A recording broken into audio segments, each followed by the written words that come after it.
बिस्मिल्लाहिर्रहमानिर्रहीम। Dear students, welcome to your physics class. Matric की physics class में खुशामदीद। मैट्रिक की फिजिक्स की ऑनलाइन क्लास में हम मिड टर्म के पेपर के हवाले से बात कर रहे थे। मैंने आपको बताया कि 15 जनवरी से आपका मिड टर्म शुरू हो रहा है और फिजिक्स में मिड टर्म के अंदर सिलेबस में ये 4 चैप्टर जो है आपके शामिल हैं। ठीक है जी, कौन कौन से 4 चैप्टर शामिल हैं वो मैंने आपको बताया था। पहला है propagation and reflection of light, दूसरा है वेव एंड साउंड, तीसरा है सिंपल मशीन और चौथा है refraction of light and the optical instrument. ये चारों चैप्टर्स हमने पढ़ लिए। इसके एक एक टॉपिक को हमने क्लास के में समझ लिया था। जो जो डेरिवेशन आई वो भी आपको करा दी थी और न्यूमेरिकल्स भी इसके हो गए थे। फिर मैंने आपको बताया हमारा जो मिड टर्म का पेपर आएगा वो किस पैटर्न पर आएगा। ये बिल्कुल उसी पैटर्न पर आएगा जिस पैटर्न पर आपका बोर्ड का पेपर भी आना है। 60 मार्क्स का पेपर होगा आपका, 3 सेक्शन में डिवाइड हुआ होगा। सेक्शन ए में आपको 12 एमसीक्यूज मिलेंगे, सेक्शन बी में आपको क्वेश्चन आंसर्स मिलेंगे, शॉर्ट क्वेश्चन आंसर्स, और सेक्शन सी में लॉन्ग क्वेश्चन होंगे। सेक्शन बी 2 पार्ट्स में डिवाइड हुआ होता है। पार्ट 1 में आपको सिर्फ क्वेश्चन आंसर होते हैं, 5 अटेम्प्ट करने होते हैं, और पार्ट 2 में न्यूमेरिकल्स होते हैं। और सेक्शन सी में आपको 5 सवाल दिए जाएंगे, 3 अटेम्प्ट करने, ये लॉन्ग क्वेश्चन होते हैं। फिर फिर हमने जो स्कूल की तरफ से आपको गेस्ट पेपर दिया गया है फिजिक्स का, हम उसको सॉल्व कर रहे थे और उसके एमसीक्यूज को हम सॉल्व कर रहे थे। पहले एमसीक्यूज पर हमने सॉल्व कर लिया था। पहले एमसीक्यूज का आंसर था पुली, दूसरे एमसीक्यूज का आंसर था ए फर्स्ट, और इस वाले एमसीक्यूज का आंसर था थर्ड वाले का लीवर। अब हमने ये क्वेश्चन नंबर 4 से यहां से स्टार्ट करना है। ठीक है जी। ये अच्छा जी, अब इस एमसीक्यूज को पढ़ते हैं। क्या कह रहे हैं जी? The mechanical advantage of fixed pulley. ये मैंने आपको कल बताया भी था कि पुली का जब हमने मैकेनिकल एडवांटेज कैलकुलेट किया तो कोई फॉर्मूला नहीं आया था, बल्कि सीधी सी वैल्यू आ गई थी। और वो वैल्यूज आपको याद रखनी है। अक्सर मैंने आपसे कहा था कि वो एमसीक्यूज में आती हैं। तो ये देख लीजिए, ये दोनों एमसीक्यूज में वही आती है। इस एमसीक्यूज में आपसे फिक्स पुली का मैकेनिकल एडवांटेज पूछा जा रहा है और इसके बाद वाले एमसीक्यूज में आपसे मूवेबल पुली का मैकेनिकल एडवांटेज पूछा जा रहा है। तो फिक्स पुली का जब हमने मैकेनिकल एडवांटेज कैलकुलेट किया था तो 1 आया था, और मूवेबल पुली का 2 आया था। तो ये याद रख लिएगा अच्छे तरीके से बात। फिक्स पुली का मैकेनिकल एडवांटेज 1 होता है, मूवेबल पुली का 2 होता है। उसके बाद next MCQ they the speed of sound at NTP. NTP का मतलब होता है normal temperature and pressure of air. ठीक है, एनटीपी, एन का मतलब नॉर्मल, टी का मतलब टेम्परेचर, पी का मतलब प्रेशर। इस सवाल में आपसे पूछा जा रहा है कि जो साउंड की स्पीड होती है, नॉर्मल हवा में अगर नॉर्मल टेम्परेचर हो, नॉर्मल प्रेशर हो, यानी एनटीपी हो, तो उस टाइम पे साउंड की स्पीड जो है वो क्या होती है। देखिए, हमने ये पढ़ा है कि जो हमारी साउंड होती है, एक बात तो उसको मीडियम चाहिए होता है एक जगह से दूसरी जगह ट्रेवल करने के लिए। हमारी जो साउंड वेव्स होती हैं दे आर मैकेनिकल वेव्स। इनको एक पॉइंट से दूसरे पॉइंट पर जाने के लिए मीडियम की जरूरत होती है। और फिर जाहिर बात है, ये जो मीडियम में ये ट्रेवल कर रही है तो उसका जो टेम्परेचर होगा, उसका जो प्रेशर होगा, उस पर डिपेंड करती है। तो नॉर्मली हमारी जो साउंड ट्रेवल कर रही है वो एयर में ट्रेवल कर रही होती है। अगर मैं आप किसी से बात कर रहे होंगे तो आपके मुंह से जो साउंड वेव्स निकलेंगी और सामने वाले के कान में जाएंगी, तो ये साउंड वेव ट्रेवल कर रही है एयर में। अब जब वो एयर में ट्रेवल कर रही होती है तो एयर का जो टेम्परेचर होता है और जो उसका प्रेशर होता है, ये उस साउंड की स्पीड पर असर डालता है। टेम्परेचर और प्रेशर से साउंड की स्पीड में असर पड़ता है। या आपने हायर क्लासेस में बकायदा इसका फॉर्मूला ड्राइव करना होगा कि क्या फर्क पड़ता है। एक फॉर्मूला बन जाएगा जी जिससे आपने कैलकुलेट कर सकते हैं जी कि पर्टिकुलर टेम्परेचर में साउंड की स्पीड का फॉर्मूला क्या होता है। बहरहाल याद रख लिएगा, अभी एनटीपी के अंदर साउंड की स्पीड जो है वो 330 मीटर पर सेकेंड होती है। ठीक है, थोड़ा सा टेम्परेचर बढ़ जाए तो ये थोड़ा सा बढ़ भी जाती है। नॉर्मल टेम्परेचर अब यहाँ पे वेरिएबल होता है। कुछ लोग नॉर्मल टेम्परेचर 10-12 को कहेंगे, जो सर्द इलाकों में रहते हैं वो कहेंगे जी नॉर्मल टेम्परेचर 10-12 है, जो गर्म इलाकों में रह रहे होंगे वो कहेंगे नॉर्मल टेम्परेचर जो है वो 36-40 है। ठीक है, तो अब 10-12 डिग्री सेंटीग्रेड में साउंड की स्पीड जो है वो 330 होती है, और 30-40 में 332 होती है। ठीक है, तो ये जरा यहाँ पर वेरिएबल्स रहेंगी। बहरहाल आंसर आपने 330 मार्क करना है। नेक्स्ट नेक्स्ट जो एमसीक्यूज है उसको सॉल्व करने से पहले हम जरा माइक्स को ऑफ करते हैं। नेक्स्ट एमसीक्यूज ये वाला है जी, the time period of second pendulum. ये हमारे पास एक न्यूमेरिकल भी आया था, हमने उसमें सेकंड पेंडुलम का जिक्र किया था। सेकंड पेंडुलम कहते हैं ऐसे पेंडुलम को, ये जो वर्ड है ना सेकंड पेंडुलम, सेकंड पेंडुलम कहते हैं ऐसे पेंडुलम को जिसका टाइम पीरियड जो है वो 2 सेकंड होता है। ये एक न्यूमेरिकल आया था जिसमें हमें सेकंड पेंडुलम की लेंथ कैलकुलेट करनी थी, और हमने फिर कहा था उस वक्त आपको समझाया था कि सेकंड पेंडुलम का टाइम पीरियड 2 सेकंड होता है। तो ये आपको याद होना चाहिए, कॉमन सी बात है कि time period of second pendulum is 2 second. Next है जी, sound wave can not travel through. Sound wave किस चीज में से नहीं गुजर सकती? तो अभी मैंने आपको बताया sound waves are mechanical wave. Sound wave को एक जगह से दूसरी जगह जाने के लिए मीडियम की जरूरत होती है। अब चाहे वो मीडियम सॉलिड हो, लिक्विड हो, गैस हो, वो तीनों मीडियम में से जा सकती है, हाँ वैक्यूम में से नहीं जा सकती। Sound wave can not travel through vacuum, क्योंकि वैक्यूम का मतलब होता है कोई मॉलिक्यूल्स नहीं है, कोई मीडियम नहीं है, तमाम मॉलिक्यूल्स रिमूव हो गए, कोई सॉलिड लिक्विड गैस कुछ भी नहीं है। यानी वैक्यूम को सीधी जबान में आप बोले तो नो मीडियम, और अगर कोई मीडियम नहीं है तो फिर साउंड वेव ट्रेवल नहीं कर सकती। नेक्स्ट है जी, a form of disturbance which travel through a medium due to periodic motion of the particles of the medium about their mean position is called dash. ये वेव मोशन की definition है कि अगर हमारे पास एक तरह की डिस्टर्बेंस क्रिएट होती है मीडियम में, और उस डिस्टर्बेंस की वजह से जो हमारे मीडियम के पार्टिकल्स हैं वो पीरियोडिक मोशन करने लग जाए, यानी कि वाइब्रेशन करने लग जाए, और ये डिस्टर्बेंस फिर ट्रेवल करके एक जगह से दूसरी जगह जाए, तो ये मैंने आपको बहुत ही डिटेल में समझाया था, इसको हम कहते हैं वेव। अगर आप एक एक मीडियम ने, और उस मीडियम जैसे आपने एक रस्सी ली, सॉलिड मीडियम हो गया ये, आपने इसके एक हिस्से पर डिस्टर्बेंस क्रिएट की, तब आप क्या देखेंगे कि आपकी डिस्टर्बेंस की वजह से उस मीडियम के जो मॉलिक्यूल्स है वो ना सिर्फ वाइब्रेट करेंगे बल्कि उनकी वाइब्रेशन ट्रेवल करेगी, और अब ये वाइब्रेट करते हुए आगे बढ़ेंगे। याद है ये, जैसे कि ये आपके पास एक रस्सी है, अब आपने इस पॉइंट पर एक डिस्टर्बेंस क्रिएट की, ये आपने एक डिस्टर्बेंस क्रिएट की, तो अब ये क्या हो रहा है, ये इस हिस्से पे क्या हो रहा है जी, मॉलिक्यूल्स वाइब्रेट कर रहे हैं, ऊपर जा रहे हैं, फिर वापस मीन पर आ रहे हैं, फिर नीचे आ रहे हैं। ये देखें, ये ऊपर गए, फिर ये मीन पर आए, और फिर अब ये नीचे जा रहे हैं, फिर मीन पर आए, यानी इस हिस्से के मॉलिक्यूल्स वाइब्रेट कर रहे हैं। फिर हम क्या देखेंगे कि ये वाइब्रेशन ऐसे ट्रेवल करेगी, थोड़ी देर बाद ये ऐसे आ जाएगी, थोड़े बाद ये ऐसे आ जाएगी, ट्रेवल करेगी। तो हमने इसको कहा था कि ये वेव मोशन होता है, और ये जो बनी है इसको हम कहते हैं वेव। सो ये जो डिस्टर्बेंस जो ट्रेवल करती है मीडियम के अंदर, मॉलिक्यूल्स जो मीडियम के हैं उनकी वाइब्रेशन की वजह से, तो इसको हम कहते हैं वेव मोशन। तो इसका आंसर है जी डी, वेव मोशन। अब नेक्स्ट एमसीक्यूज पे आते हैं, which of the following has the maximum value of refractive index. नीचे जो आपको 4 ऑप्शन दिए जा रहे हैं, इनमें से रिफ्रैक्टिव इंडेक्स की सबसे ज्यादा बड़ी वैल्यू किसकी है? तो रिफ्रैक्टिव इंडेक्स की वैल्यूज आपके पास चैप्टर नंबर 14 में, रिफ्रैक्टिव इंडेक्स का जो टॉपिक है बुक में, उसमें आखिर में टेबल दिया हुआ है, उसमें आपको मुख्तलिफ मटेरियल्स की रिफ्रैक्टिव इंडेक्स की वैल्यूज दी गई है। वो टेबल आपने याद करना होगा, क्योंकि उनमें से अक्सर रिफ्रैक्टिव इंडेक्स की वैल्यू पूछ ली जाती है। तो मैंने आपको बताया था रिफ्रैक्टिव इंडेक्स के हवाले से कि अगर आप एक मीडियम ले, जैसे कि आपने ग्लास ले लिया या वाटर ले लिया, ये पानी है सपोज करें। अब जब पानी में आप लाइट को एंटर कराते हैं तो उसकी डायरेक्शन थोड़ी सी नॉर्मल की तरफ मुड़ जाती है, ठीक है। अब जो एंगल ऑफ इंसिडेंस बनता है उसका साइन लें आप, डिवाइड कर दें एंगल ऑफ रिफ्रैक्शन के साइन से, तो अब जो वैल्यू आती है वो इस पानी की फिक्स वैल्यू होगी, कांस्टेंट होगी, और उसको आप कहोगे रिफ्रैक्टिव इंडेक्स। कितनी आती है पानी की? 1.33। यानी जब भी हम पानी में से लाइट को एंटर कराएंगे तो हमेशा ये sine angle i sine angle r का जो रेशियो बनेगा वो 1.33 होगा।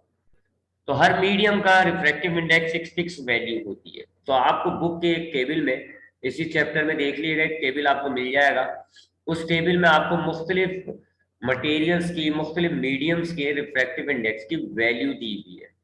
तो अगर आप उस टेबल को गौर से देखेंगे तो आपको पता चलेगा कि जो इन चारों में रूबी, क्राउन ग्लास, क्वार्ट्ज और डायमंड, इसमें सबसे ज्यादा डायमंड का होता है। रिफ्रैक्टिव इंडेक्स जो है वो टू समथिंग है डायमंड का।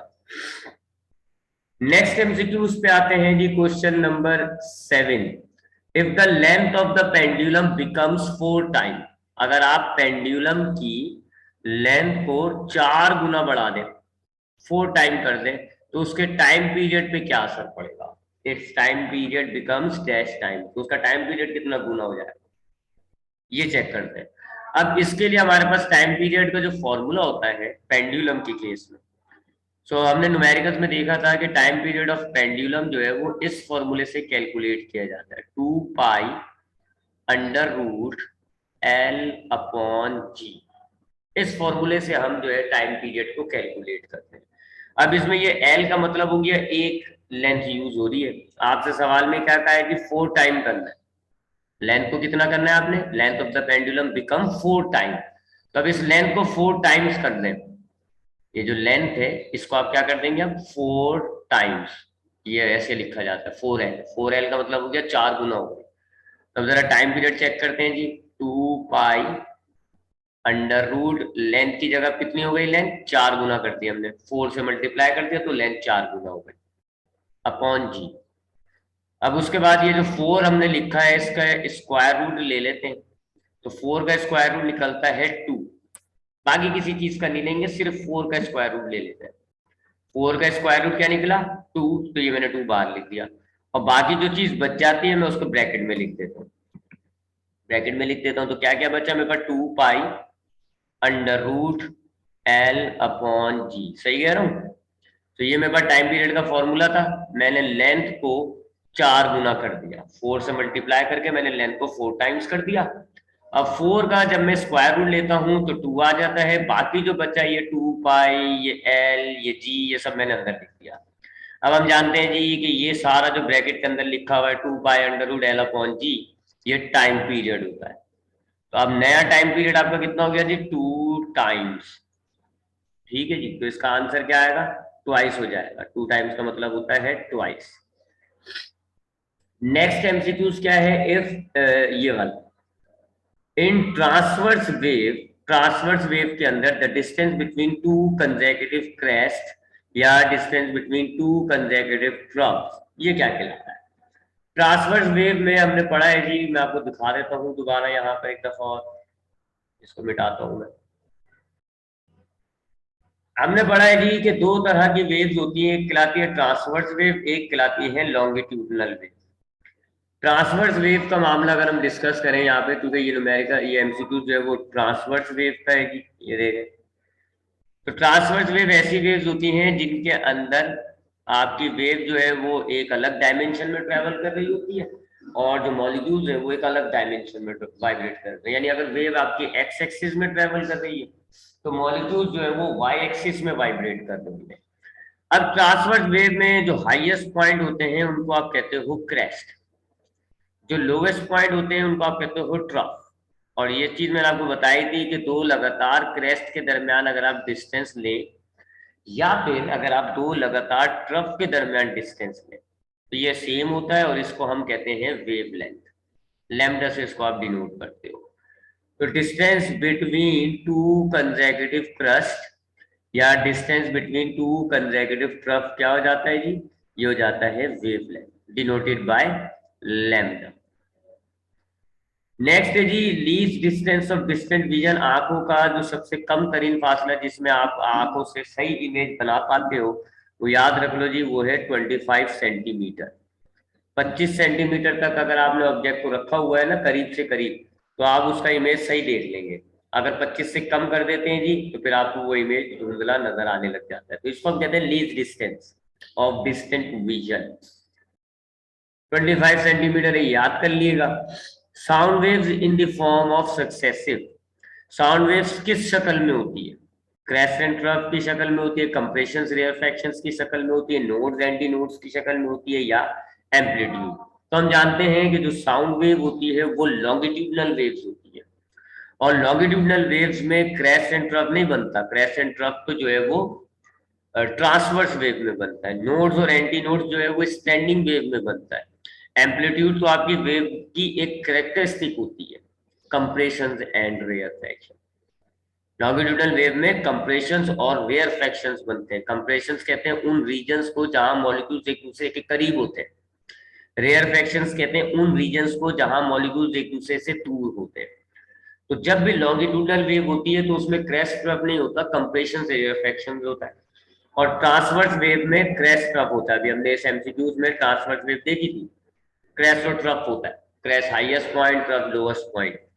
तो चूंकि साउंड वेव एक लॉन्गिट्यूडनल वेव है, लिहाजा साउंड वेव में कंप्रेशंस और रेयरफैक्शंस आपको मिलते हैं। ठीक है जी, आगे बढ़ते हैं। A convex lens is, convex lens क्या होता है?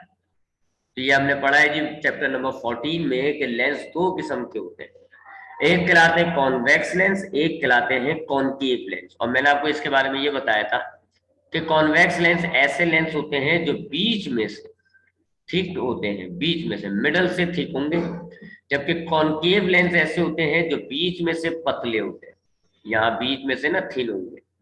ये फर्क ध्यान में रख लें आप कि वो लेंसेज जो बीच में से मोटे होते हैं, thick from the middle, they are called the convex lens, और जो बीच में से पतले होते हैं उनको हम कहते हैं कॉनकेव लेंस। तो यहाँ चूंकि कॉन्वेक्स लेंस की पूछी जा रही है तो thicker at the centre, centre से मोटे। ठीक है, ये अगर अगर कॉनकेव होता तो मैं कहता थिनर एट द सेंटर वगैरह वगैरह। और याद रखिएगा कॉन्वेक्स लेंस को हम कन्वर्जिंग लेंस भी कहते हैं क्योंकि वो पैरेलल लाइट को फोकस पर मिला देता है।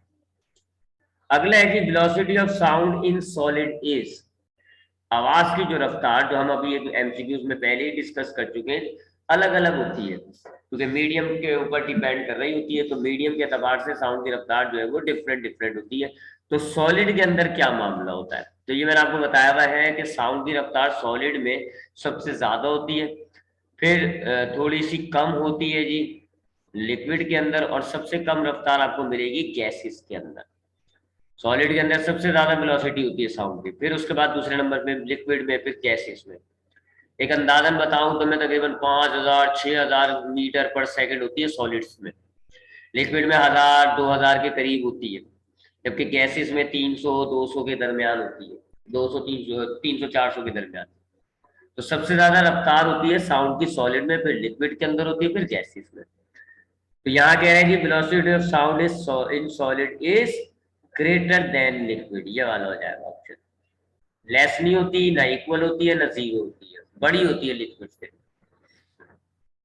अगले एमसीक्यूज पे आते हैं। The radius of curvature of a concave mirror is 20 centimetre, it's focal length will be.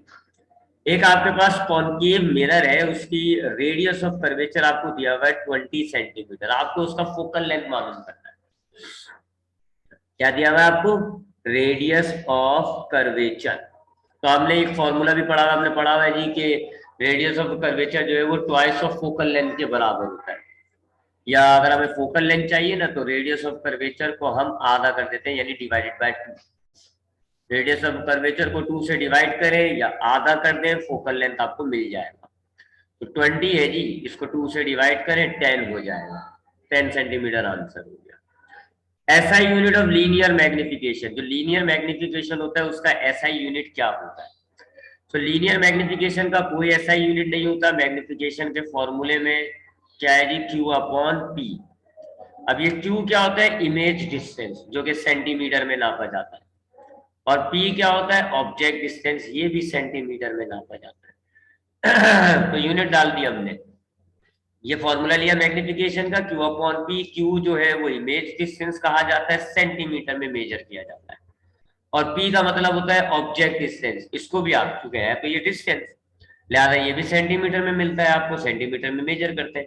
अब सेंटीमीटर से सेंटीमीटर कर दिया, कोई यूनिट नहीं हुआ। सो मैग्निफिकेशन का कोई यूनिट नहीं होता, नन पे टिक कर देंगे आप।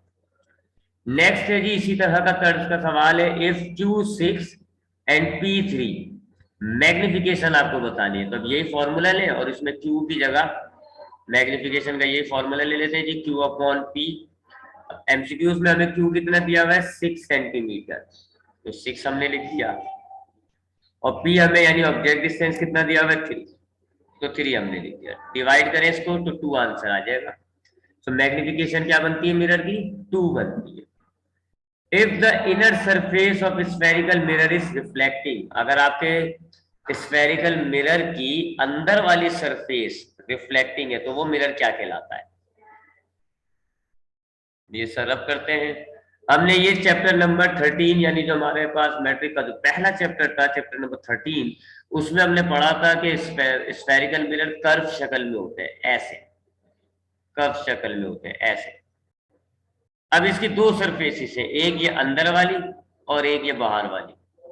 अगर आप बाहर वाली सरफेस को कोट कर दें, बाहर वाली सरफेस को आप कोट कर दें, अंदर वाली सरफेस रिफ्लेक्टिंग बना दें, अंदर वाली सरफेस रिफ्लेक्टिंग बनवा दें, तो ये कहलाता है कॉनकेव मिरर। और अगर आप अंदर वाली सरफेस में कोटिंग कर दें और बाहर वाली सरफेस को पॉलिश कर दें, बाहर वाली सरफेस से अब आपको रिफ्लेक्शन नजर आता है, तो इसको आप कहते हो कॉन्वेक्स मिरर। ये याद रख लीजिएगा, अगर अंदर वाली सरफेस रिफ्लेक्टिंग है तो ये कॉनकेव है, और अगर बाहर वाली सरफेस रिफ्लेक्टिंग है तो ये कॉन्वेक्स है। अब इस सवाल में हमसे क्या कहा है, ये तो हो गया ये वाला, नहीं sorry, if the inner surface of the spherical mirror is reflecting, अगर ये अंदर वाली सरफेस मिरर की रिफ्लेक्टिंग है तो क्या हो जाएगा, ये कॉनकेव मिरर हो जाएगा। नेक्स्ट है G P 15 centimetre cube 30 magnification. ये बिल्कुल अभी जो हमने न्यूमेरिकल किया है बिल्कुल वैसा ही है। हमें पी क्यू दिया जा रहा है, मैग्निफिकेशन मालूम करनी है, तो क्यू को पी से डिवाइड कर दें, 2 आंसर आएगा। नेक्स्ट है which of the following never give a real image. नीचे जो आपको ऑप्शन दिए जा रहे हैं उनमें से कौन सा आपको रियल इमेज नहीं देता। नेवर मतलब कभी भी नहीं देगा, ठीक है जी। यहां पर आ जाते हैं, कौन सा कर रहे हैं हम, ये वाला। Which of the following never give real image, कौन सा आपको रियल इमेज नहीं देता। तो इसका जवाब है जी प्लेन मिरर। मैंने आपको बताया था, हमने बल्कि रे डायग्राम्स में भी चेक किया है कि एक जो प्लेन मिरर होता है और एक कॉन्वेक्स मिरर, ये मिरर की बात हो रही है, लेंसेज की नहीं। हाँ, तो प्लेन मिरर और कॉन्वेक्स मिरर ये दोनों आपको हमेशा वर्चुअल इमेज बनाते हैं, दोनों। ये भी वर्चुअल इमेज बनाएगा हमेशा और ये भी, लेकिन दोनों के वर्चुअल इमेज में एक फर्क होता है। प्लेन मिरर जब वर्चुअल इमेज बनाता है तो सेम साइज का होता है, जबकि कॉन्वेक्स मिरर अगर वर्चुअल इमेज बनाता है तो वो स्मॉल साइज का होता है। तो ये साइज का डिफरेंस है, बहरहाल दोनों वर्चुअल इमेज बनाते हैं। जबकि कॉनकेव मिरर जो होता है वो आपको जो है ज्यादातर ये तमाम पोजीशंस में रियल इमेज देता है, एक पोजीशन को छोड़ के। अगर आप ऑब्जेक्ट को फोकल लेंथ के अंदर रखते हैं तो फिर आपको जो है वो वर्चुअल इमेज बनता है। यहाँ तो कह रहा है कि कभी भी नहीं देगा रियल इमेज, तो ये तो नहीं होगा। तो प्लेन मिरर है जी, क्योंकि कॉनकेव जो है वो आपको रियल इमेजेस दे रहा है, ह्यूमन आई तो हमेशा रियल इमेज बनाती है। अगला है जी a virtual erect diminish. Diminish मतलब छोटा, तो वर्चुअल इमेज मिल रहा है लेकिन छोटा, ये मैंने अभी आपको बताया है कि अगर आपको वर्चुअल इमेज मिलता है साइज में छोटा होता है तो वो कौन बना के देता है, कॉन्वेक्स मिरर।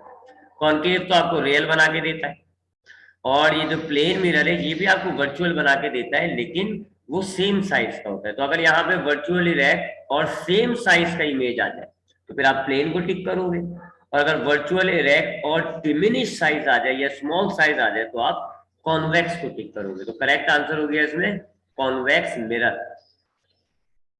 नेक्स्ट है जी a single diverging lens is used in. एक सिंगल डाइवर्जिंग लेंस किस चीज में इस्तेमाल किया जाता है। तो अब देखते हैं जी, ये डाइवर्जिंग लेंस हम मैंने आपको बताया हुआ है, वैसे तो मैं यहाँ पे भी आपको रिपीट कर देता हूँ।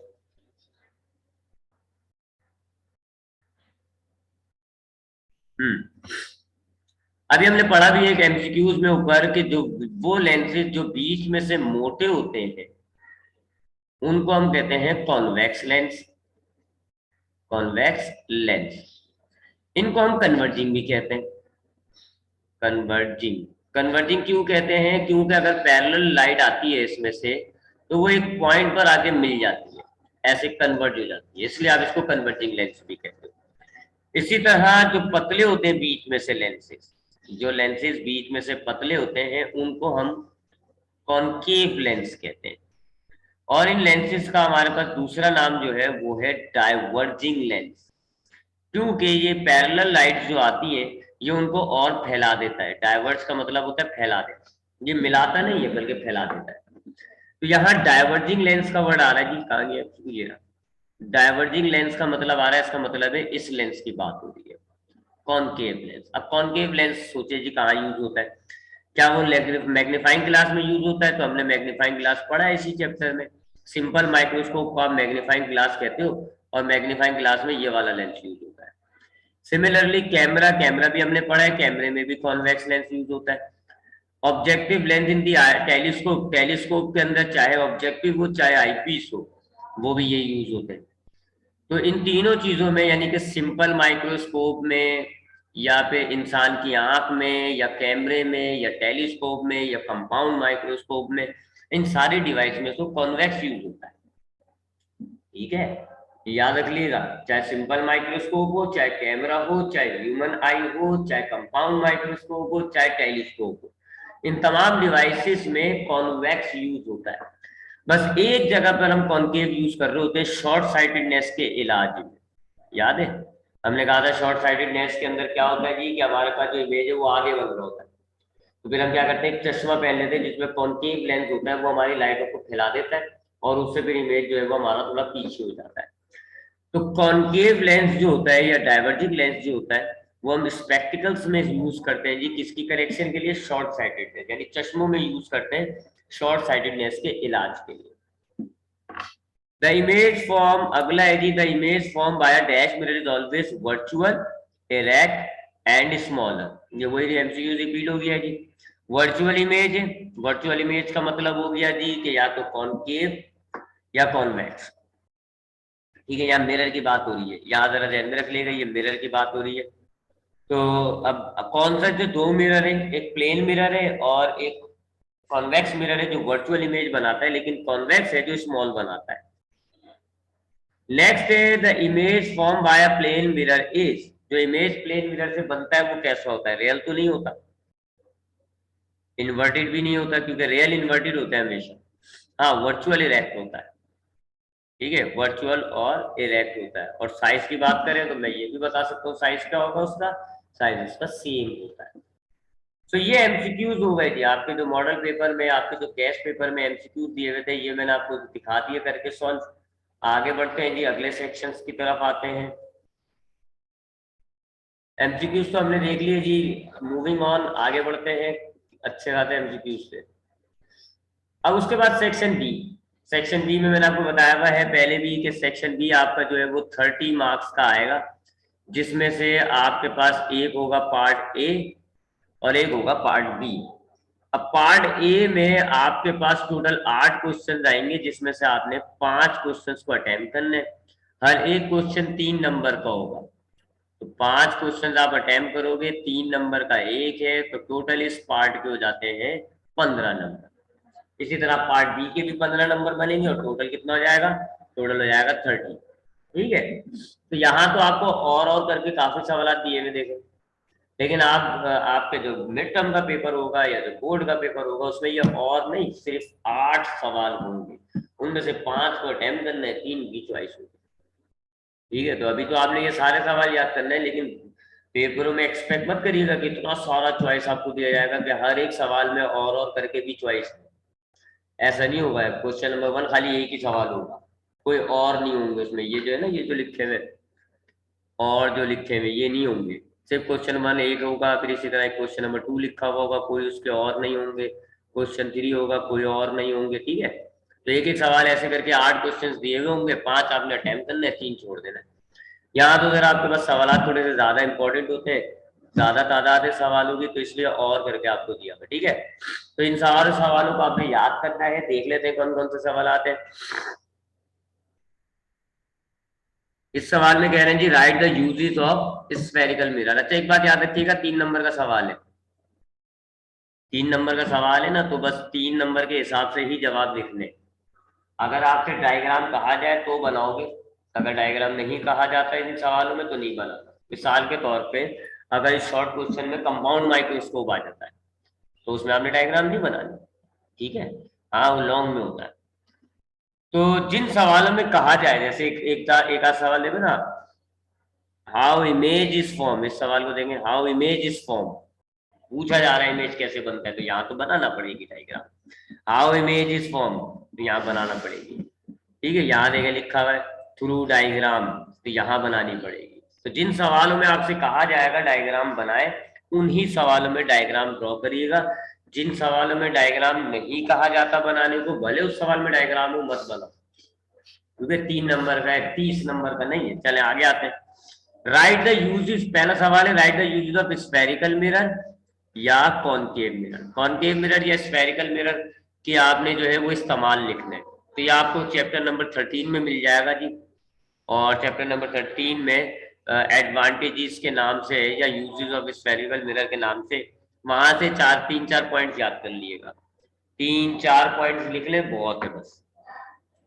अगला सवाल है define spherical mirror and mention it's type. आपने स्फेरिकल मिरर की डेफिनेशन याद करनी है और उसकी टाइप्स के नाम देने हैं। यहाँ पे मेंशन इट्स टाइप यानी कि उसके टाइप्स के नाम बताएं।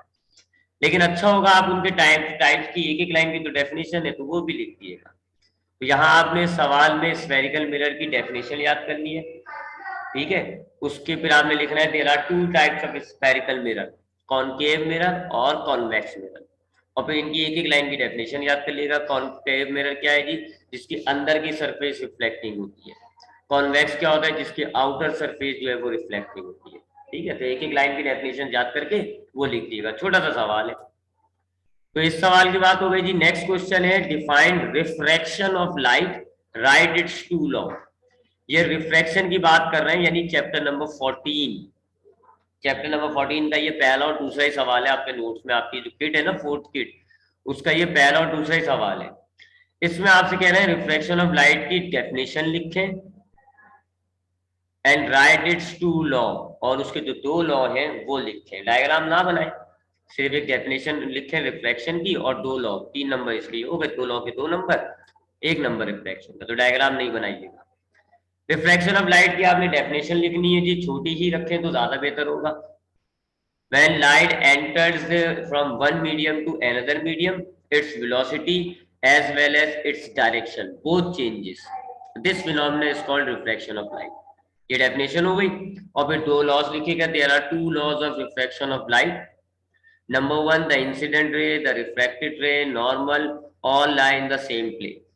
और नंबर 2 लॉ क्या था जी, the ratio of sine of angle of incidence to the sine of angle of refraction is constant. ये दूसरा लॉ था, जब मैं आपको बताया भी था कि फिर इस रेशियो को हमने नाम दिया रिफ्रैक्टिव इंडेक्स का, और इस लॉ को हम स्नेल्स लॉ भी कहते हैं। तो ये दोनों लॉ लिखने हैं आपको और रिफ्रैक्शन ऑफ लाइट की डेफिनेशन लिखनी है। अगला सवाल है जी, who invented the pin hole camera. Pin hole camera जो है वो किसने इन्वेंट किया।